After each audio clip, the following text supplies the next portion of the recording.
நீ நான் காதல் சீரியலை பொறுத்தளவு அப்கமிங்கில் என்ன நடக்க போகுது அப்படிங்கிறத பார்க்கலாம். ஸோ இப்போ நம்ம அபியோட அப்பாவுக்கு வந்து ஆப்ரேஷன் பண்ணணும் அப்படின்னு சொல்லியிருந்தாங்க இல்லையா, அதற்கான வேலை தான். ஸோ அபியோட அப்பாவுக்கு என்னாச்சு அப்படிங்கிறது தெரியல. ஸோ டக்குன்னு ஆப்ரேஷன் பண்ணுற மாதிரி காமிக்கிறாங்க. ஸோ ஆப்ரேஷனில் சில தப்புகள் ஏற்பட்டு வந்து பார்த்திங்கன்னா கோமா ஸ்டேஜுக்கு போயிடுறாரு. இந்த விஷயம் நம்ம ராகவுக்கு எப்படியோ தெரிஞ்சிருது. டாக்டர்கள் செஞ்ச தப்பால் தான் ஒரு கோமா ஸ்டேஜுக்கு போனார் அப்படிங்கிறது. ஸோ நம்ம ராகவுக்கு பயங்கரமாக கோபம் வந்து டாக்டரை பிடிச்சி பயங்கரமாக திட்டி, அவர் இப்போ எந்திரிச்சு உக்காரணும், இல்லைனா உங்களை ஒரு வழி பண்ணிவிடுவேன் அப்படிங்கிற மாதிரி மிரட்டி, ஸோ அவரை வந்து ஆம்புலன்ஸில் ஏற்றிக்கிட்டு இன்னொரு ஆஸ்பத்திரிக்கு அழைச்சிக்கிட்டு போனார். ஆனால் அங்கே போய் பார்த்தா அந்த டாக்டரும் வந்து பார்த்திங்கன்னா எமர்ஜென்சியாக வெளியில் போயிடுறாரு. ஸோ இப்போ அபியோட அப்பாவுக்கு வந்து பார்த்திங்கன்னா ஒரு கிரிட்டிக்கலான சுச்சுவேஷனுக்கு போயிடுறாரு.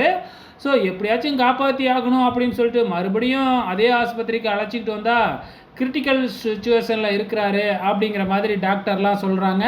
இதெல்லாம் பார்த்துக்கிட்டு இருக்கிற அபிக்கு பயங்கரமாக கோபம் வந்துடுது ராகவ் மேலே. காரணம் என்ன அப்படின்னு பார்த்தீங்கன்னா, அவர் இங்கேயே இருந்திருந்தா கோமா ஸ்டேஜில் உயிரோடனாச்சும் இருந்திருப்பார்.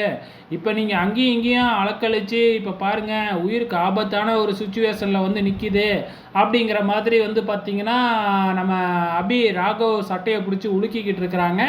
ஸோ இது தான் ப்ரொமோவில் காமிச்சிருக்கிறாங்க.